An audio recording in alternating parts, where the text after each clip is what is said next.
আসসালামু আলাইকুম রহমতুল্লাহ। আজকের বিষয় হলো যে ঘরে মুশরিকরা আছে সেখানে সালাম দেওয়ার নিয়ম। এই সম্পর্কে দলিল হলো আবু মালিক আল গিফারি থেকে। তিনি বলেন, যখন তুমি এমন ঘরে প্রবেশ করবে যার মধ্যে মুশরিকরা রয়েছে, তখন তুমি বলো, আসসালামু আলাইনা ওয়া আলা ইবাদিল্লাহিস সালিহিন।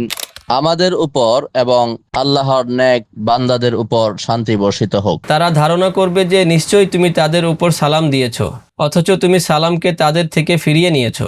এই হাদিসটি হলো মুসান্নাফ ইবনে আবি সাইবার, হাদিস নম্বর 25,989, খণ্ড নম্বর 5, পৃষ্ঠা নম্বর 270।